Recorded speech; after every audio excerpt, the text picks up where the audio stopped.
everyone and welcome back. 안녕하세요. 반갑습니다. This is Jiwon and you're listening to Understanding Korea one story at a time, where we talk about Korean history, culture, and the very specific ways they quietly shape our everyday lives. This week's newsletter is a review of an untranslated Korean book called 한국인은 왜 이렇게 먹을까 by Joo Young-ha. I translated the title as Why Do Koreans Eat This Way? And I have to say, the title is almost dangerously simple because once you start asking the question, it does not stay small. Why do Koreans eat this way? Why do we call the server instead of waiting quietly? Why do we put our spoon and chopsticks on a paper napkin? Why do rice, soup, kimchi, sauces, and banchan all arrive at once? Why did sungnyung, that old roasted rice drink at the end of a meal, fade from many kitchens? And why did mixed coffee, of all things, become one of the most familiar endings to a Korean meal? In the newsletter, I focused on the structure of Korean eating, the restaurant rhythm, the napkin under the spoon, the space unfolding table, and the movement from sungnyung to mixed coffee to iced Americano. But there were some things I could not fit into the written piece. Some of them were too personal, some of them were too sideways. Some of them were the kinds of details that do not always belong in a polished essay, but feel very much at home in a podcast. So today's episode is not going to repeat the newsletter. Think of this as the companion walk after the meal. The newsletter is the table. This episode is the coffee afterward. And yes, that is very appropriate for today's topic. Let's begin with something very small. If you've ever eaten at a Korean restaurant, especially once in Korea, you may have noticed a small button attached to the table. You press it, a soft ding-dong plays somewhere in the kitchen, and a server appears. No waving, no waiting for eye contact. No hoping someone walks by at the right moment. And if there is no button, someone at the table will simply call out, 저기요. It means roughly, excuse me, over here. In many American restaurants, the expected behavior is patience. You wait to be seated. You wait for the server. You wait for eye contact, for the polite opening, for service to arrive at the right time. At a Korean restaurant, waiting too quietly can mean waiting a very long time. The call out and the button are not rude. They are the system. They are how the meal moves forward. The button, by the way, has a specific origin. Joo Young-ha traces it to 2003 when a wireless paging business adopted the paging technology for restaurants. The button solved a very practical problem. In a busy Korean restaurant, how do you get the server's attention quickly without shouting too much or waiting too long? The answer became a small device on the table. And now, that ding-dong is part of the soundscape of Korean dining. As recognizable as the sizzle of a hot stone bowl or the clank of metal chopsticks. There's also something interesting in the language of calling. 저기요 is the neutral, everyday option.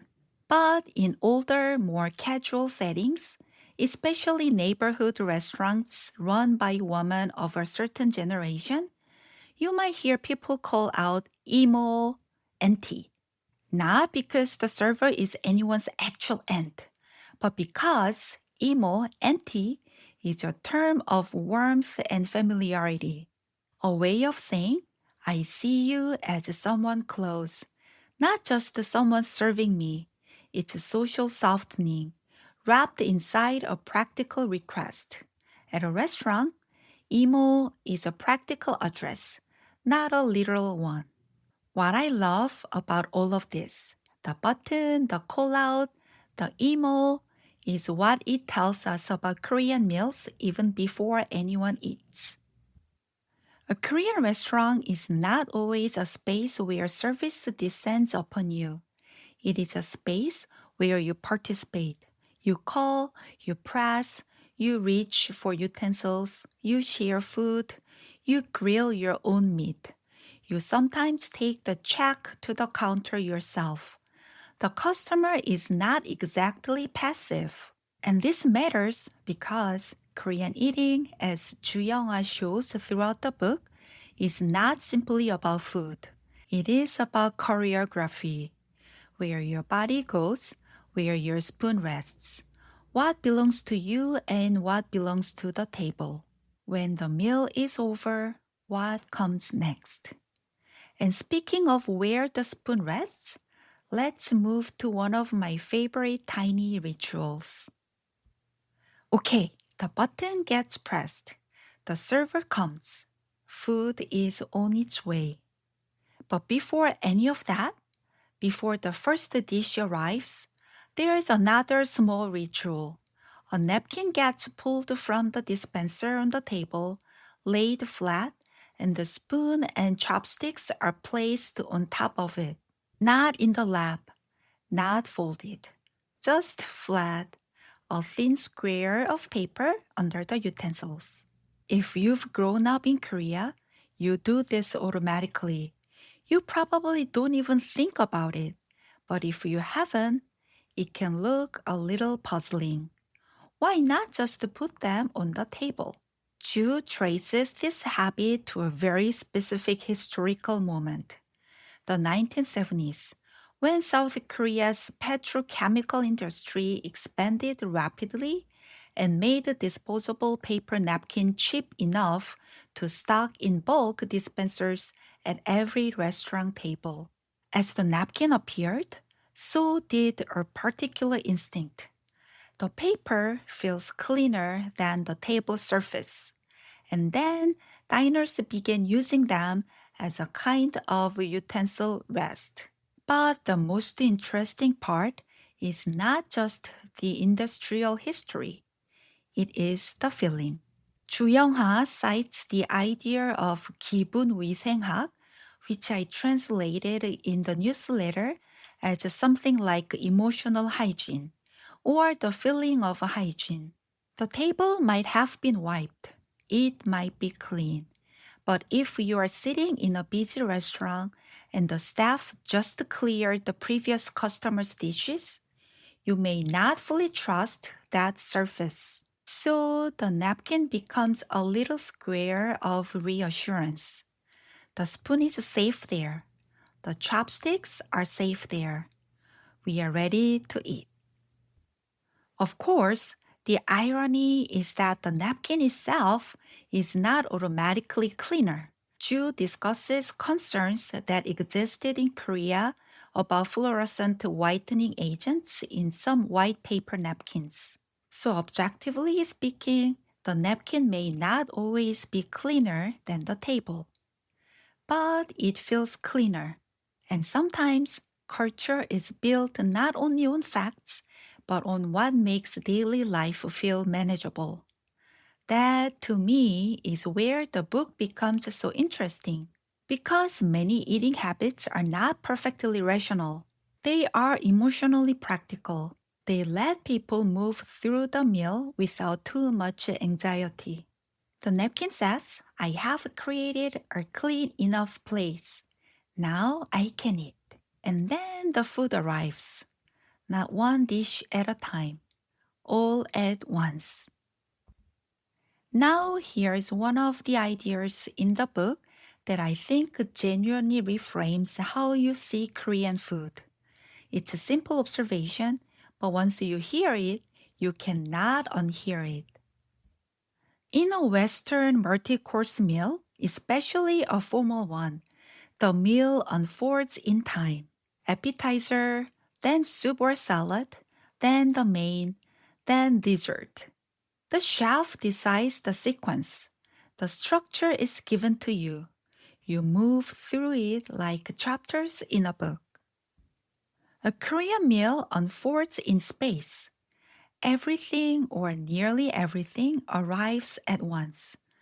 Rice, soup, kimchi, sauces, stews, banchan, grilled meat, braised fish, seasoned vegetables, pickles, egg, maybe lettuce wraps, maybe a bubbling jjigae. All of these may appear together. The table becomes a map, and the eater travels through it. You take a spoonful of rice, then soup, then kimchi, then maybe a piece of fish, rice again, maybe a bit of namul, seasoned greens, maybe a spoonful of jjigae, Korean stew, maybe meat wrapped in lettuce with garlic and sungnyung, that thick, salty, savory dipping sauce. The final sequence is not fully decided in the kitchen. It is decided by you. Joo calls this a space unfolding table structure. The Korean meal puts rice, soup, kimchi, sauces, and side dishes together, and the eater creates combinations while eating. In this structure, rice and side dishes are mixed in the mouth, almost like a bite-by-bite bibimbap. He even suggests that bibimbap can be understood as a one-bowl version of the mixing that already happens at the Korean table. I love that because bibimbap is often introduced to non-Koreans as mixed rice. And yes, that is true. But that explanation can make it sound almost too simple. Rice plus vegetables plus sauce plus maybe meat or egg mixed together. But if we understand Korean eating as a space unfolding meal, bibimbap becomes more interesting. Bibimbap is not just a dish. It is the logic of the Korean table gathered into one bowl. What usually happens across the table, bite by bite, happens inside the bowl. And if bibimbap is the Korean table gathered into a bowl, kimbap might be the Korean table made portable. Kimbap is a Korean seaweed rice roll. Rice, vegetables, egg, pickled radish, and sometimes beef, tuna, or kimchi, all rolled up in kim, dried seaweed. Something you can carry to a picnic, eat on a train, pack for a school trip, or grab from a convenience store at midnight. And now you can even find frozen kimbap in American grocery stores.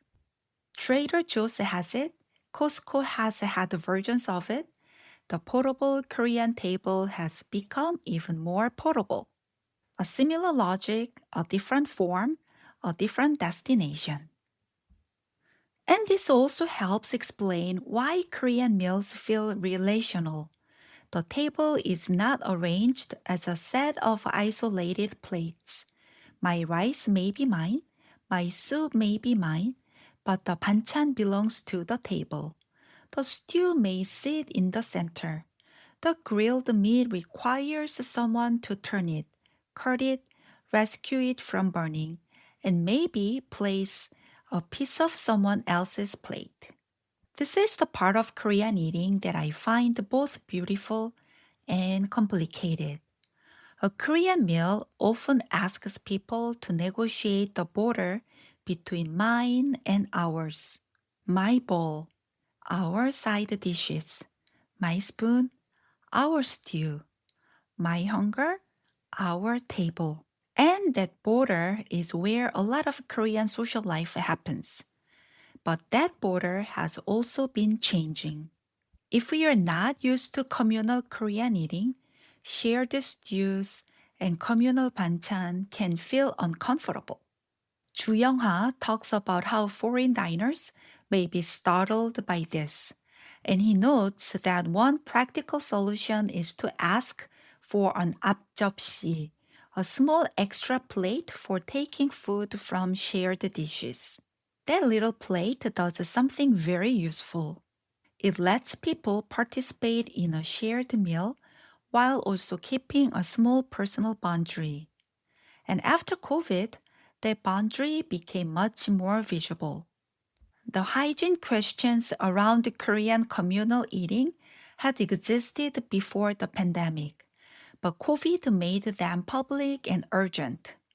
The old habit of dipping one's own spoon or chopsticks into a shared stew, sauce, or dish began to feel less like warmth and more like risk. Restaurants increasingly provided serving spoons, ladles, tongs, and extra small plates so diners could move food from the shared center to their own individual space. Public health guidance during the pandemic also encouraged individual plates and shared serving utensils in restaurants. So today, the Korean table is still relational, but it is becoming more mediated. We still share, but more often, we share through a serving spoon. We still gather around the same stew, but more often, someone ladles it into individual bowls. We still eat from a table organized around ours, but we are also making more room for mine. And I think that is a very Korean compromise, updated for a post pandemic world. We share, but we also create a small plate of safety. There's another detail from the book that I did not have space to fully explore in the newsletter: water. Joo Young-ha discusses the observation that Koreans often do not drink much water during the meal itself. Instead, water may be drunk before or after the meal. To Americans, who often drink water constantly during meals, this can feel surprising. Joo Young-ha even mentions this image of the American human camel, someone who drinks water and beverages throughout the meal. I laughed when I read that because when you move between Korean and American dining cultures, the water issue is very real. And here's where I have to confess something. I was born in Korea, raised in a Korean family, and I have always been a human camel at the table. I drink a lot of water while eating. I did it as a child, and I still do it now. My parents and the adults in my own family did not really make a big issue of it, at least not in a way I remember strongly. So to me, drinking water during a meal never felt strange. But when I ate at other friends' houses, I sometimes realized that this was not always considered normal. Some adults would see me drinking water with my meal and worry. They would say in Korean, 그러다가 속 버린다. You will ruin your stomach that way. Or they would gently tell me not to drink so much water while eating. It was not scolding exactly. It was concern, but it was also culture speaking through digestion. That is why this part of Joo Young-ha's book made me smile. Because the pattern is real, even if not every Korean follows it. There has long been a feeling in some Korean households that drinking too much water during a meal is not good for the stomach. The concern is not primarily etiquette, it is health. In many American restaurants, the water glass is almost a character in the meal. It arrives quickly, it gets refilled, it sits there as a constant companion. Ice, straw, lemon, refill, refill, refill. In Korea, especially in older patterns of eating, the liquid logic is different. The meal already has soup. It may have jjigae. It may have broth. It may end with water, sungnyung, or coffee. So water is not just a hydration. It is part of the meal's rhythm. He suggests that the explanation may be more complex. A Korean table already includes soup or stew, so there may be less need for water during the meal. Also, drinking water or sungnyung at the end of the meal has historically signaled that the meal is finished. That is important. Liquid marks time. Soup belongs inside the meal. Water may mark the end. Sungnyung used to soften the ending. In the newsletter, I wrote about sungnyung, the warm roasted rice drink made by pour hot water over nurungji, the toasted rice at the bottom of the pot. I explained Joo Young-ha's argument that when electric rice cookers spread in Korean kitchens, they changed the conditions for sungnyung. Electric rice cookers were convenient. They made rice easier and more consistent, but they did not naturally produce the scorched rice at the bottom of a traditional pot. And without everyday nurungji, everyday sungnyung became less common. That is the big cultural argument. But my own family story is a little more complicated because my mother did use an electric rice cooker, but she still made nurungji. She would press cooked rice into a frying pan and toast it until it became golden and crisp. Then she would make sungnyung from it. And when I was growing up, nurungji was one of the breakfast foods we ate often. So for me, nurungji is not just an old-fashioned thing from a pre-electric rice cooker world. It is morning. It is the smell of rice being toasted in a pan. It is my mother creating a little old-style ending or beginning inside a modern kitchen. And that is something I want to emphasize here. Because when we talk about cultural change, we can make it sound too clean. Old thing disappears, new things replaces it. Traditional pot disappears, electric rice cooker arrives. Sungnyung disappears, mixed coffee arrives. But real kitchens are messier than that. People adapt. Mothers improvise. Old tastes survive through workarounds. A frying pan can become a small rebellion against the electric rice cooker. And nurungji itself is not only Korean. When I was an exchange student in China, I took a train trip, and I remember seeing people bring and eat scorched rice, something very much like nurungji on the train.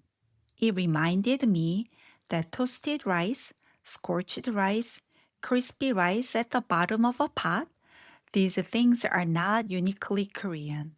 Many rice eating cultures have some versions of the pleasure that comes from the bottom of the pot. Persian tadik, Chinese guoba, Japanese okoge. Different histories, different textures, different meanings. But the basic human insight is shared. The bottom of the rice pot can be delicious. And this brings me to my own kitchen now. We do have an electric rice cooker at home. We are Korean. Of course, we have one. But most of the time, my husband cooks rice in a pot, more specifically in a Le Creuset. In English, I would call it an enameled cast iron Dutch oven. My husband makes rice in that pot for two reasons. First, it tastes better. The rice has more texture. It feels more alive. It has the warm, slightly more dimensional flavor that you do not always get from an electric rice cooker. Second, and maybe more importantly in our house, our daughter loves nurungji. She loves the crispy rice at the bottom. So my husband makes pot rice, bibimbap, because he knows she's waiting for the nurungji. When he travels for work and I have to make rice, I use the electric rice cooker. I'm sorry, I cannot make a pot rice. I know this may sound ridiculous, but the timing and the water amount and the heat control feel too difficult to me. My husband has the hand for it, I do not. So when he is home, he makes the rice in the pot. And when someone in our family is sick or has an upset stomach, we often boil nurungji into something soft, almost like porridge. And honestly, I recommend it. If you are sick, if your stomach feels weak, if you need energy but cannot handle heavy food, nurungji porridge is one of the gentlest things you can eat. It is warm, it is soft, it has the comfort of rice, but it is easier on the body. It gives you energy without demanding too much from you. This is one of those Korean foods that does not announce itself as medicine, but behaves like care. And in that sense, it connects to so many things I have written about before. Korean warmth, Korean recovery foods, seaweed soup, postpartum care, ondol floors, the idea that the body needs to be warmed, soothed, protected, and restored. Nurungji belongs to that family. It is not dramatic, but it knows what to do when someone does not feel well. Now, if sungnyung belongs to one kind of Korean meal ending, coffee belongs to another.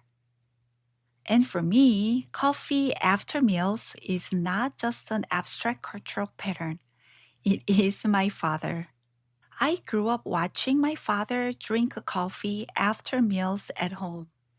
Not mixed coffee exactly, at least not always the packaged stick kind. He would make instant coffee with powdered creamer and sugar, so it tasted very close to mixed coffee. The formula was basically the same: coffee, sweetness, creaminess, hot water. And he drank it after meals, even after dinner. This is the part that still amazes me. He could eat dinner and then drink coffee at night and somehow still continue living like a normal person. I, on the other hand, have reached the age where if I drink coffee too late, I start negotiating with sleep like a desperate diplomat. But my father, after dinner, coffee. Even now, after every meal, he looks for coffee. That is his rhythm. The meal does not feel complete until coffee appears. And this is exactly why Joo Young-ha's argument about mixed coffee is so interesting to me. Because mixed coffee is easy to dismiss as cheap or old fashioned. But that misses what it did. It gave modern Korea a new ending to the meal. For many Koreans, coffee did not begin as a bean. It began as instant coffee, or as a stick, or as a small spoonful of powder in a cup with creamer and sugar added until it became the right color, the right sweetness, the right after meal comfort. Coffee entered Korean life not first as artisanal taste, but as timing. After the meal, during the workday, between one task and another, in the office, at the restaurant counter, from a vending machine, in a tiny paper cup. Joo Young-ha notes that coffee vending machines first appeared in Korea in 1978. By 1979, about 4,000 vending machines were selling more than 1 million paper cups of mixed coffee a day. Later, in 1989, the OCS, or Office Coffee System, appeared. And after the 1997 IMF crisis, as many people left the office jobs and entered the restaurant business, Those small office coffee machines moved into restaurants too. I find that detail quietly unsettling because it means post meal coffee was not only about taste, it was about crisis. People moved, work moved, machines moved, habits moved. A country reorganized by crisis carried its caffeine habits along. That is such a Korean sentence, isn't it? Even the coffee machine has a migration story. One thing I want to say very clearly in this episode is this: mixed coffee is often looked down on.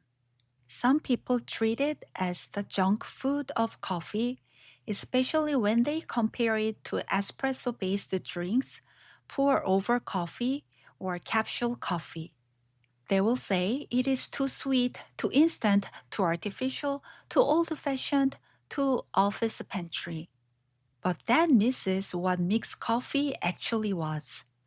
Mixed coffee was not a failure of taste. It was a technology of modern life.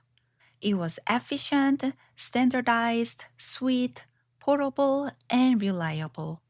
It required almost no skill. You did not need a grinder, a filter, a scale, or a lecture about tasting notes. You just needed hot water. That was it. Tear the stick, pour, stir. Coffee. And for Korea, that was industrializing and urbanizing at astonishing speed. This made perfect sense. Mixed coffee fit the tempo of the country.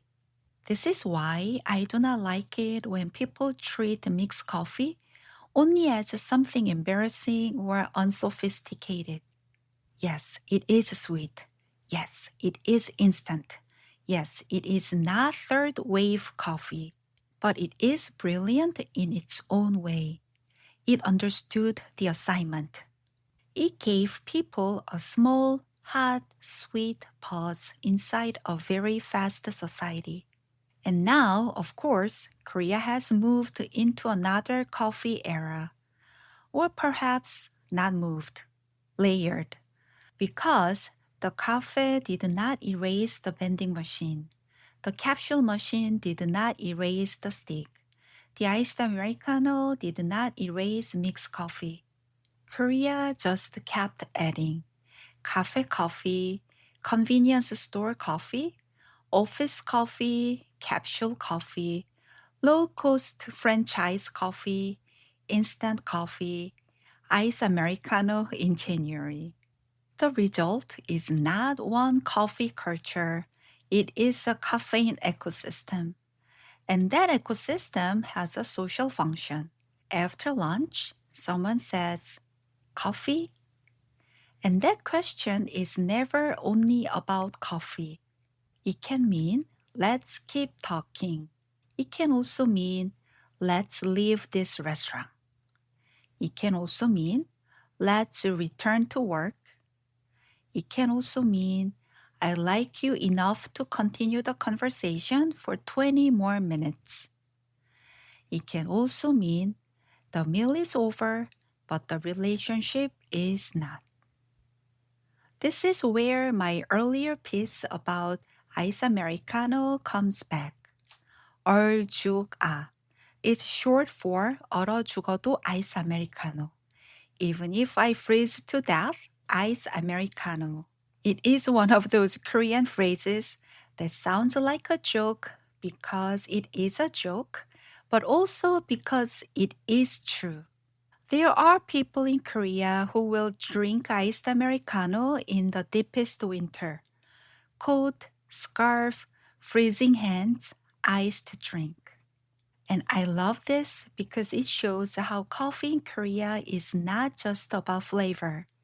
It is about identity, stamina, mood, and the performance of modern life. Mixed coffee and iced Americano may look like opposites. One is hot, sweet, creamy, and tiny. The other is cold, bitter, clear, and often huge. One belongs to the office corner and the restaurant counter. The other belongs to the sidewalk, the commute, the cafe, the desk, the long afternoon of staying awake. But they share something, timing. Both belong to the moment after food, before the next thing. Both help move the body forward. One tastes like the compressed sweetness of industrial Korea. The other tastes like urban endurance with ice. They are two different Korean times in a cup. There's one more part of the book I want to bring into the podcast because I did not have room for it in the newsletter. Utensils. Koreans eat with both a spoon and chopsticks. This may sound obvious if you grew up with Korean food, but it is actually culturally specific.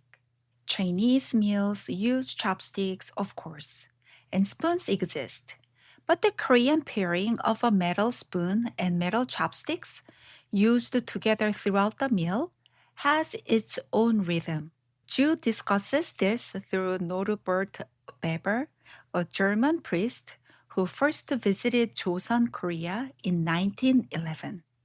During a Korean meal in Anseong, he struggled not only with sitting cross-legged on the floor, but also with using chopsticks.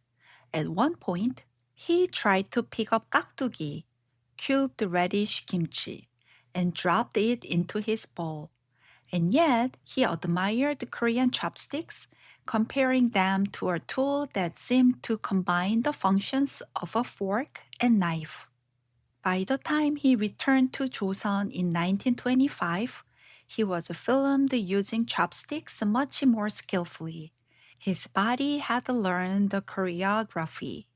I find this detail very charming because it reminds us that eating is learned through the body. It is not just knowing what kimchi is.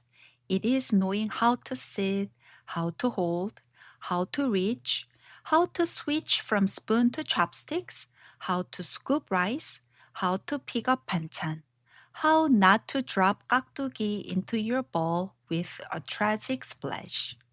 Every culture trains the body. Korean eating trains the body in a particular way. And when outsiders struggle, it is not because they are bad at eating. It is because their body learned a different choreography. That is why the book's title is so good. Why do Koreans eat this way? Because this way has been learned, repeated, adjusted, modernized, and passed down through bodies. Through hands, through spoons, through rice pots, through napkins, through coffee machines, through mothers making nurungji in a frying pan, through fathers drinking coffee after dinner, through husbands making rice in heavy pots because their daughters love the crispy bottom. Culture is not only in grand historical events. Sometimes it is in who knows when to lower the heat. So, if the newsletter made one main argument, it was this: the Korean table is not just a table, it is a social operating system. But if this podcast adds something, I hope it is this: the Korean table is also a family archive. In the book, Joo Young-ha gives us the historical structures: the restaurant button, the paper napkin, the space unfolding table, sungnyung, mixed coffee, coffee machines. But in real life, these structures become personal. The call button becomes the sound of lunch with coworkers. The napkin becomes your father arranging utensils without thinking. The banchan becomes the taste of someone else's house. sungnyung becomes your mother pressing rice into a frying pan. nurungji becomes your daughter waiting for the crispy bottom. Coffee becomes your father's after-dinner ritual. And this is why food writing can be so powerful. Because food is never only food. It is memory wearing a very ordinary outfit. It looks like rice. It looks like coffee. It looks like a spoon on a napkin. But underneath, it carries the structure of a society and the tenderness of a family. So why do Koreans eat this way? Not because Koreans are simply traditional, not because Koreans are simply modern, but because Korean eating has been shaped by all of it. Rice agriculture, soup, banchan, Confucian manners, restaurant technology, industrialization, petrochemicals, electric rice cookers, office culture, IMF crisis, cafe culture, family memory, and the small daily desire to end the meal properly. Next week, I want to stay with Korean eating, but turn toward one of the biggest changes in modern Korean life, 혼밥, eating alone. If the Korean table has long been built around sharing, what happens when more people live alone, work alone, eat convenience store meals alone, or watch someone else eat through a screen? 혼밥 is not simply loneliness. It can also be freedom, efficiency, exhaustion, urban survival, and sometimes even relief. But in a culture where eating has so often meant eating with others, eating alone is never just a private act. It tells us something about how Korea itself is changing. Take care and see you next week. 오늘도 들어주셔서 감사합니다. 다음 주에 만나요. Bye!